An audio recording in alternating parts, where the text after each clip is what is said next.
नमस्कार मित्रों, मैं अनिल कुमार सेठ, astrology, vastu and numerology expert.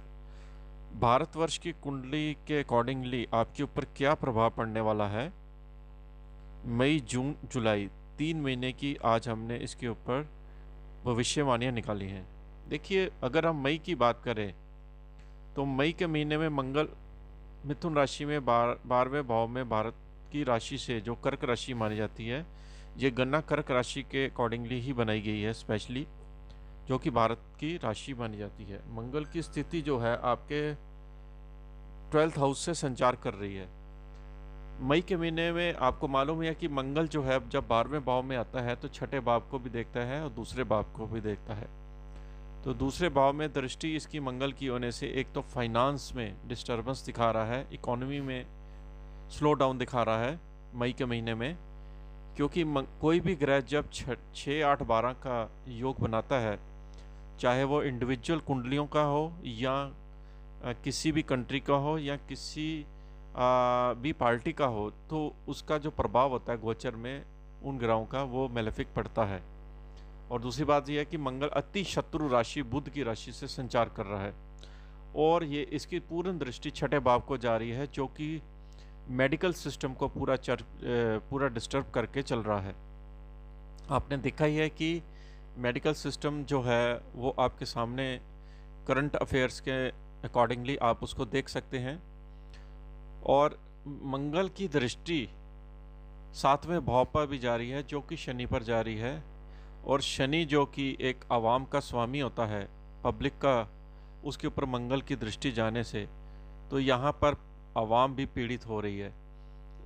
और दूसरी बात यह है कि गुरु का राशि परिवर्तन होना, यानी कि 8वें भाव में जाना, भारतवर्ष की कर्क राशि के लिए 8वें भाव में गुरु का जाना ये भी अशुभ माना जाता है, क्योंकि गुरु जब 8वें भाव में जाता है तो उसका प्रभाव इतना अच्छा नहीं माना जाता है, क्योंकि 8वां भाव मृत्यु का, आयु का और डिसअपॉइंटमेंट का माना जाता है। भारतवर्ष का अगर देखा जाए तो ये छठे भाव का लॉर्ड बनता है, क्योंकि छठा भाव जो होता है वो धनु राशि है। 6th हाउस का लॉर्ड जब गुरु 8वें भाव में जाता है तो रोग के प्रति जो मृत्यु दर है वो बढ़ जाती है। अगर आप इंडिविजुअल चार्ट की भी अगर बात करें तो ये योग आप अपने चार्ट्स में भी देख सकते हैं, तब आप इसके साथ कंपेयर कर सकते हैं कि जो करंट में चीज़ें चलेंगी और आने वाले अगले महीने में भी ये स्थितियां इस तरह से ही बनी रहेंगी देश में।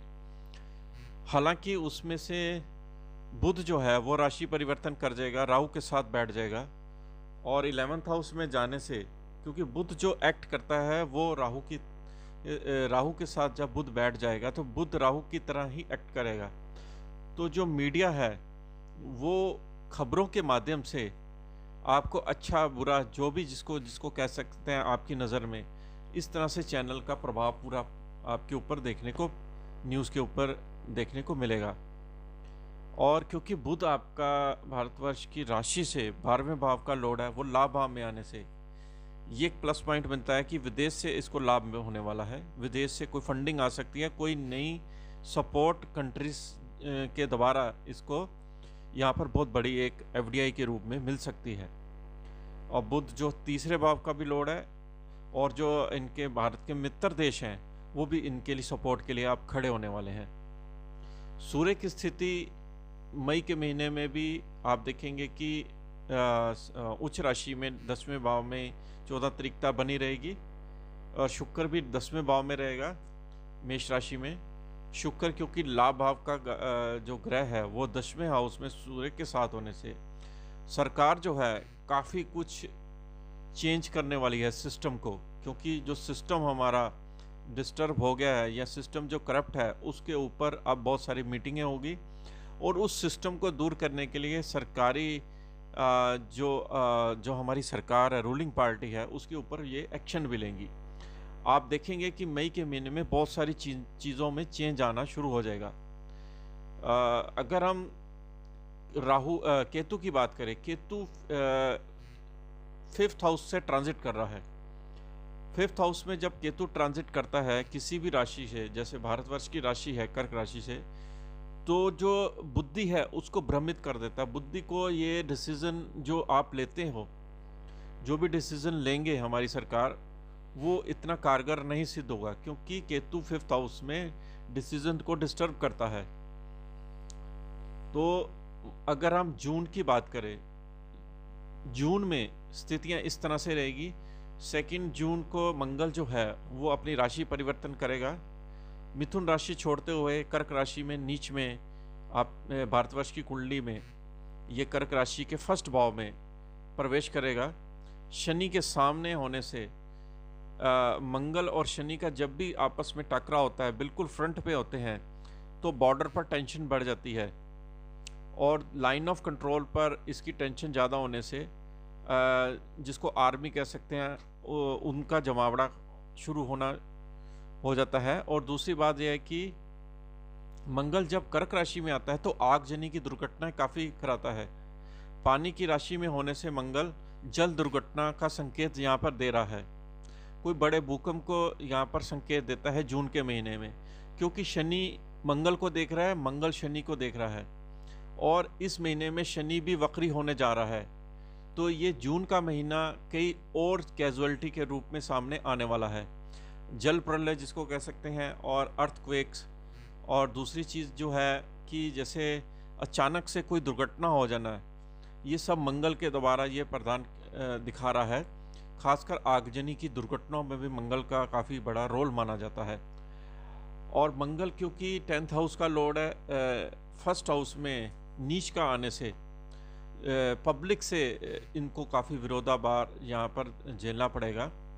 और जो टेंशन रहेगी वो देश में मंगल और शनि की वजह से वो काफ़ी बड़ी रहेगी, जिसकी वजह से जून का महीना काफ़ी स्ट्रेस वाला निकलने वाला है। क्योंकि दूसरी बात यह है कि सूर्य राहु के साथ युति होगी, और सूर्य की जब राहु के साथ युति होती है, सरकार को ग्रहण लगता है, पब्लिक का विरोधाभास इनको झेलना पड़ सकता है, कोई रॉड्स वगैरह इस समय हो सकते हैं।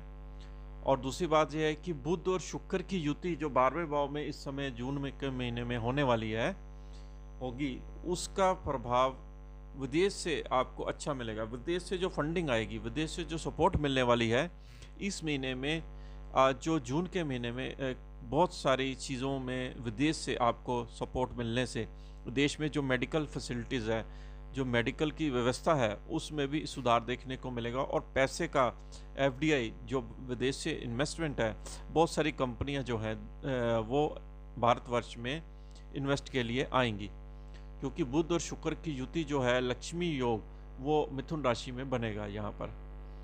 और क्योंकि मंगल की दृष्टि आपकी 8th हाउस पर भी यहाँ पर जा रही है, यहाँ पर गुरु बैठा हुआ है, तो कहने का मतलब मेडिकल फैसिलिटीज़ के ऊपर बहुत बड़ा इम्प्रूवमेंट होने जा रहा है, क्योंकि गुरु जीविका प्लैनेट है और मंगल की दृष्टि जब गुरु पर पड़ती है तो ये सब चीज़ों में सुधार देखने को मिलता है। तो ये महीना जो है ये कुछ टेंशन वाला भी रहेगा, कुछ सुधार वाला भी रहेगा। अगर हम जुलाई की बात करें तो जुलाई में मंगल की स्थिति कर्क राशि में ही रहेगी, लेकिन यहाँ पर प्लस पॉइंट ये दिखता है कि शुक्र की युति मंगल के साथ होने से मंगल की नीच भंग यहाँ पर बन रहा है, क्योंकि शुक्र जो है केंद्र का भाव का स्वामी, 4थे भाव का लॉर्ड है, जो मंगल के साथ शुक्र बैठने से मंगल की नीचता यहाँ पर भंग होने से जो स्थितियों में काफ़ी कुछ सुधार आना शुरू हो जाएगा। क्योंकि शुक्र की दृष्टि शनि पर भी होगी, तो शुक्र एक शुभ प्लैनेट है, और जिसकी वजह से क्योंकि शुक्र जो है 4थे भाव का पब्लिक का जो है वो पब्लिक की सपोर्ट यहाँ पर कहीं ना कहीं रूप में मिलने वाली है, और पब्लिक से भी लाभ मिलने वाला है, यानी कि पब्लिक के बिजनेस दोबारा से स्टार्ट होने वाले हैं। तो जुलाई के महीने में जो शुक्र की स्थिति ठीक होने से यहाँ पर काफ़ी कुछ इम्प्रूवमेंट दिखने वाला है। हालांकि शनि यहाँ पर वक्री रहेगा जुलाई के महीने में, और मंगल और शनि का टकराव बना रहेगा। तो जो जून के महीने में मंगल और शनि का जो टकराव था वो बना रहेगा जुलाई के महीने में भी। और सूर्य की बात करें तो सूर्य इनका 12वें भाव में यहाँ पर ट्रांजिट होगा। सूर्य जब 12वें भाव में जाता है तो क्योंकि सूर्य जो है गवर्नमेंट के साथ इसका लिंक, एडमिनिस्ट्रेटिव डिपार्टमेंट के साथ लिंक माना जाता है, और दूसरे भाव का लॉर्ड है, धन का जो डिपार्टमेंट है सूर्य के पास दिया हुआ है कर्क राशि से अकॉर्डिंगली, उसमें सरकार का बहुत बड़ा धन जो है पब्लिक के ऊपर खर्च होने वाला है। तो सरकार पब्लिक के ऊपर काफ़ी धन खर्च करने वाली है, जैसे मेडिकल फैसिलिटीज़ के लिए, खाने पीने के लिए, चीज़ों के लिए, गरीबों को सपोर्ट, जो बिज़नेस डिस्टर्ब हुए हैं उनको नई फंडिंग मिलने वाली है बिज़नेस को दोबारा स्टैंड करने के लिए, क्योंकि इकोनॉमी पे इस पर जो 2 महीने में असर आएगा उसका प्रभाव जुलाई के महीने में आपको देखने को मिलेगा। सरकार जो है विदेश से पैसा किसी वर्ल्ड बैंक से सपोर्ट ले सकती है, विदेश से पैसा मांग सकती है। तो ये जो सूर्य 12वें भाव में जाने से विदेश से पैसा आने की संभावना यहाँ पर पूर्ण रूप से मिलती है। दूसरी बात यह है कि बुध वक्री होकर दोबारा राहु के साथ यहाँ पर बैठ रहा है, तो मीडिया का रोल काफ़ी यहाँ पर बढ़ने वाला है। भारत को मीडिया से काफ़ी लाभ मिलने वाला है, मीडिया इसमें काफ़ी कारगर सिद्ध होने वाला है। तो सिर्फ यही चीज़ है कि अगर वो सच्चाई बिल्कुल दिखाएं लोगों के सामने, तो उसके लिए उसके साथ ही मतलब कि जो पब्लिक है उसको काफ़ी रियल पिक्चर यहाँ पर दिखने वाली है, काफ़ी इम्प्रूवमेंट यहाँ पर दिखने वाला है, क्योंकि गुरु की पोजीशन भारत की राशि से 8वें भाव में रहेगी। क्योंकि कोई भी ग्रह जब 8वें भाव में आता है तो वो हेल्थ की, मेडिकल सिस्टम को इम्प्रूवमेंट करता है, क्योंकि गुरु एक जीविका प्लैनेट है। तो जो मेडिकल सिस्टम हमारा चरमराया हुआ है उसको ये अब ऊर्जा देने की कोशिश करेंगे, उसके ऊपर कमेटियाँ बनेंगी, उसके ऊपर मीटिंगें रखी जाएंगी, ताकि हमारा मेडिकल सिस्टम इम्प्रूवमेंट हो। और आने वाले टाइम में हमारे जो ऐसी जो प्रॉब्लम्स इतनी बड़ी आती हैं उसको कैसे संभाला जाए, उसके लिए क्या तैयारी होनी चाहिए, ये गुरु इसको इम्प्रूवमेंट लेके आएगा। और जुलाई के महीने में ही जो मंगल और शनि का जो आपस में टकराव दिख रहा है जुलाई के महीने में भी, ये आगजनी की दुर्घटनाओं, पानी की दुर्घटनाओं और अर्थक्वेक में भी ये कन्वर्ट करता है। तो जुलाई के महीने में भी भूकंप के झटके और ये सब चीज़ें देखने को आपको मिल सकते हैं। तो ये 3 महीने की हमने एक कंक्लूड प्रेडिक्शंस निकाली है भारतवर्ष के लिए। तो आप उसके इस प्रेडिक्शन के साथ आप मैच कर सकते हैं, और आपके मन में ये भी चीज़ आ सकती है कि आप अपने आप को, अपने बिज़नेस को या अपने आप को उस तरह से प्लान भी कर सकते हैं इन चीज़ों के अकॉर्डिंगली, जिसकी वजह से कोई भी कैजुअलिटीज़ जो होती है इंडिविजुअल को, उसमें थोड़ा सा आपको सुधार देखने को मिले। तो ये वीडियो कैसी लगी ज़रूर बताइए। इसके साथ ही हम आपसे आज्ञा लेते हैं। नमस्कार।